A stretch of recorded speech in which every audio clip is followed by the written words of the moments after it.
We put together a deadly force training scenario in this diner with 2A advocate Colion Noir. We're doing this to train you on the tactical and legal aspects of when you can and can't shoot. Remember, Colion is using a specially modified Glock 17 because a firearm is the best tool you can use to protect yourself. Where were you? Told you. We just out having a few drinks. No, you weren't. Where were you? It's the guys.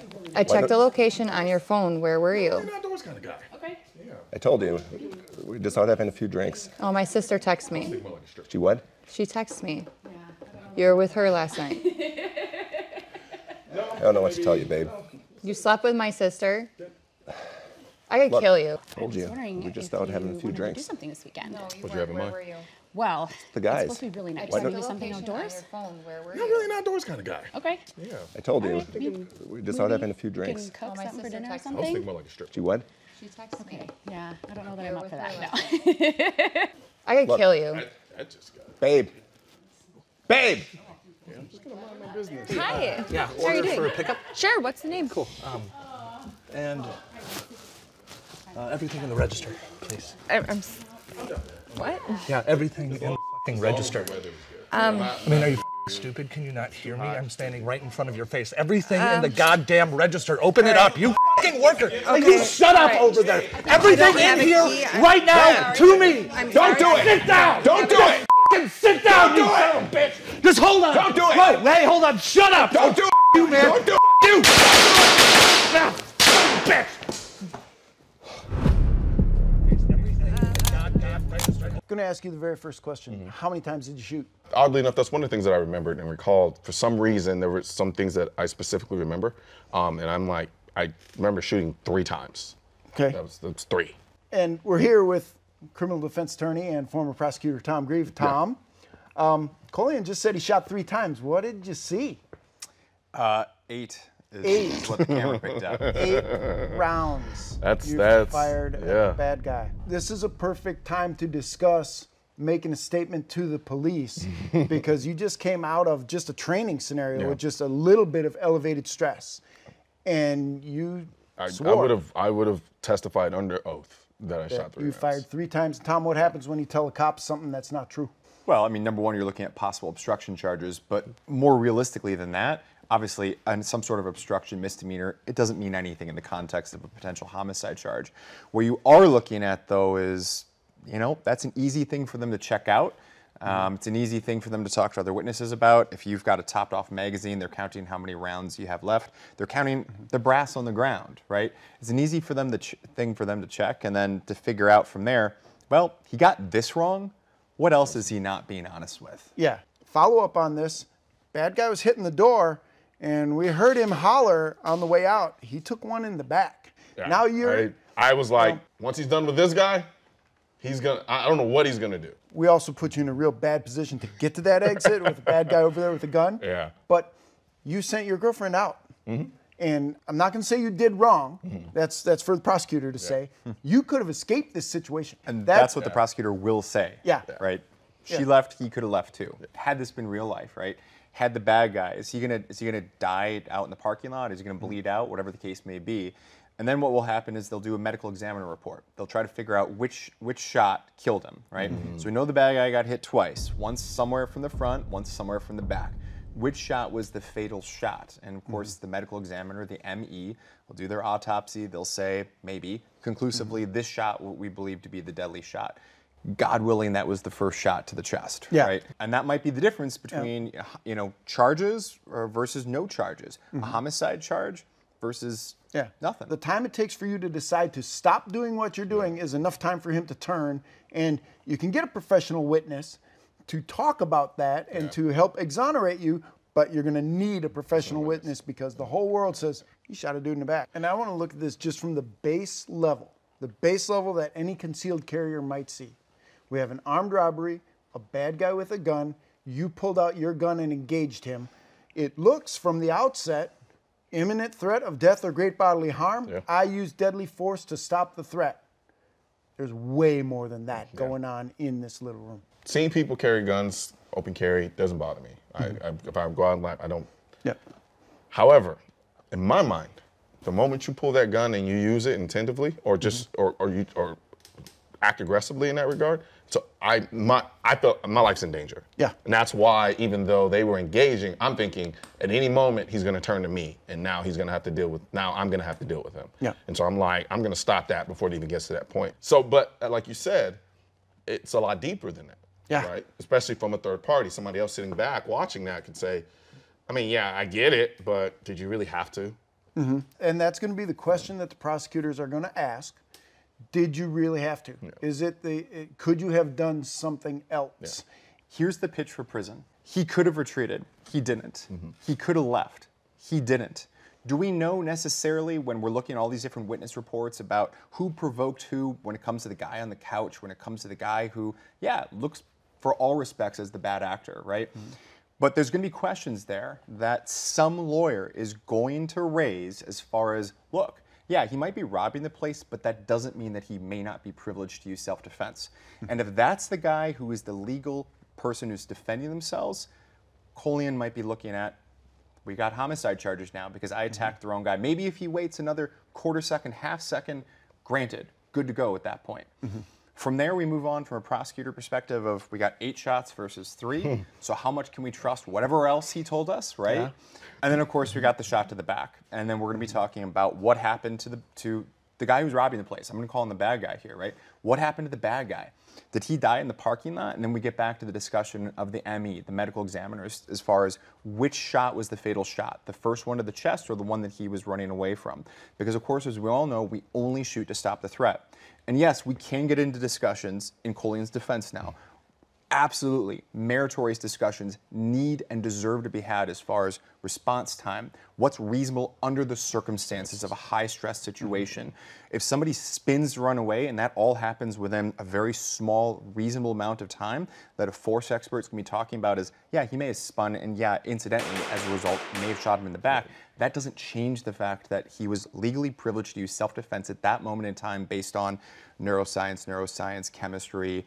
God forbid you get a prosecutor who is more on the anti-side of the issue. I mean, now you've got somebody who's devoted to making their case against you. So there's that aspect of there. Just one thing I can pull away from this is I walked into this with a certain level of confidence just based on my experience, and I'm walking away realizing there are so much you can't control that you think you can control within the situation that you think you have covered, but you don't. Because that ball of yarn keeps rolling even after you put the gun down. And that's something I hadn't completely thought through. We're going to do another one. We're going to put you through this again. So what are our plans this weekend? I don't know if we're solidified on that. So, You gotta get some work knocked out. okay. Is there anything that I can help with? Okay. No, I'm good. Thanks. I I appreciate just it. thought I would, This is a robbery! Everybody, nobody move! Nobody move! Put your wallets in the bag! Nobody Holy shit. move! Wallet in the bag. Wallet Right only. now, wallet in the bag. Thank you very much for your purchase. Wallet in the bag. You guys just over got my there. phone. Every one of you. Yes, even you, blue shirt. Wallet in the bag. Thank you so much. Appreciate it. Thank you for your time. Make sure you get her on the way out. What? What? Oh my God. Please no. Colion, please help me. Please help me.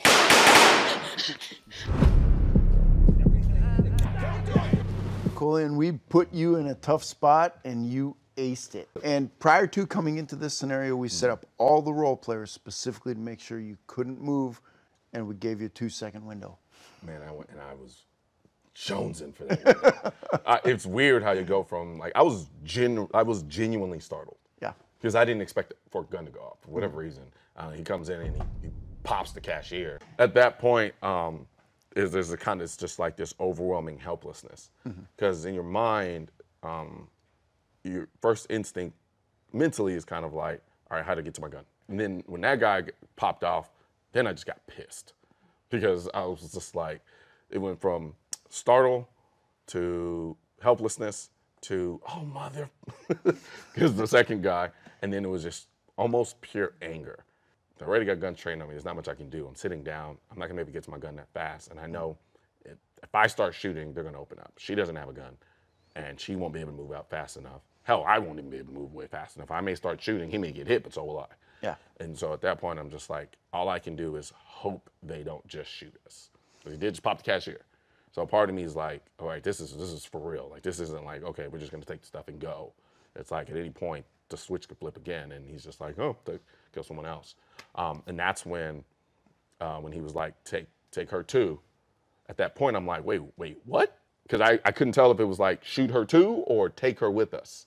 And so when he started coming, and I thought he was gonna shoot, and he had the gun trained, I kind of started, and he was like, don't you do it.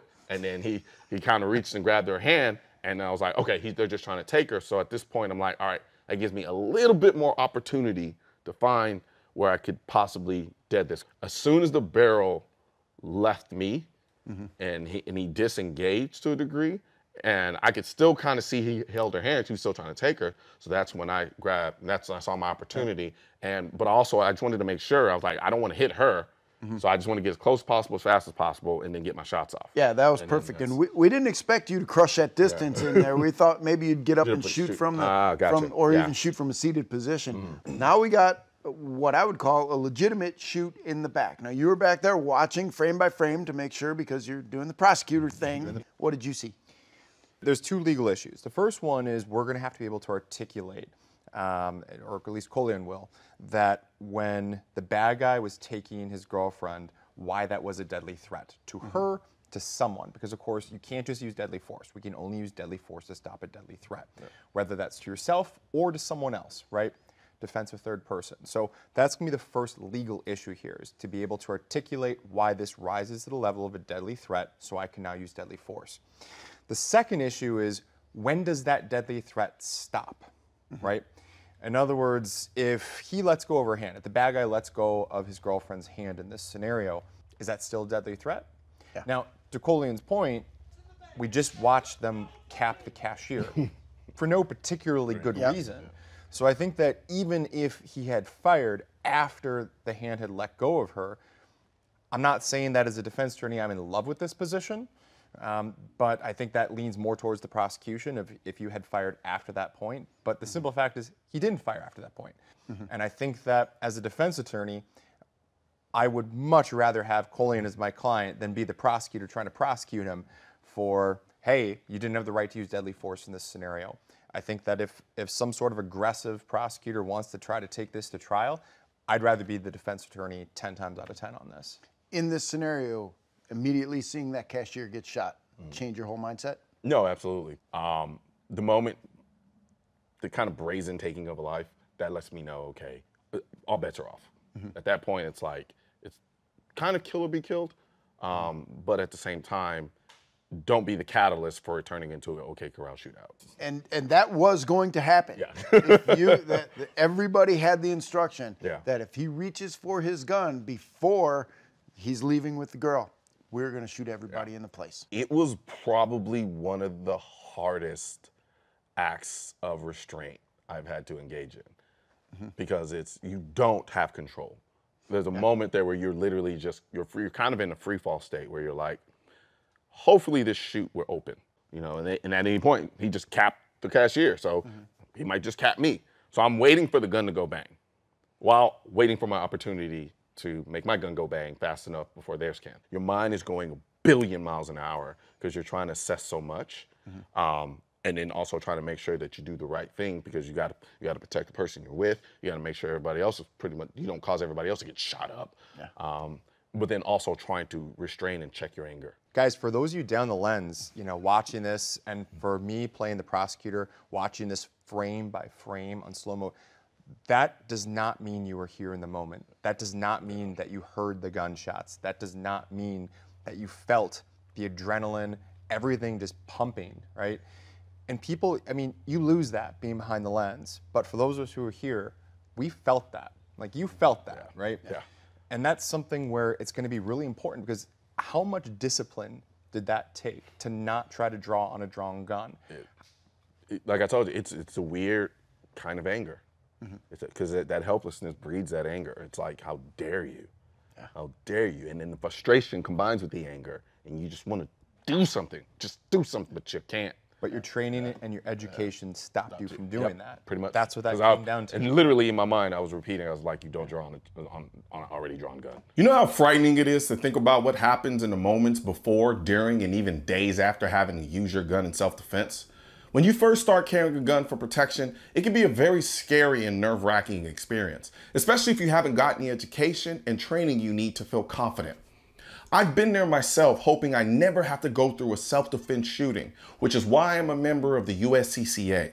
As a USCCA member, you can eliminate some of the stress of carrying a gun for protection by accessing the amazing wealth of firearm education, training, and current state-specific gun laws of your state or states you may travel to.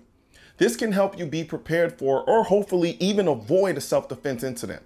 As a bonus, members automatically become insured on the self-defense liability insurance policy purchased by and issued to the USCCA. Click below to learn more. I'm sure the YouTube algorithm is going to do a phenomenal job of suppressing this message. So please share this video with as many people as you can so we can beat the algorithm and get our two-way message out to the masses. Also, don't forget to like this video and leave a comment, and hit the bell and subscribe button.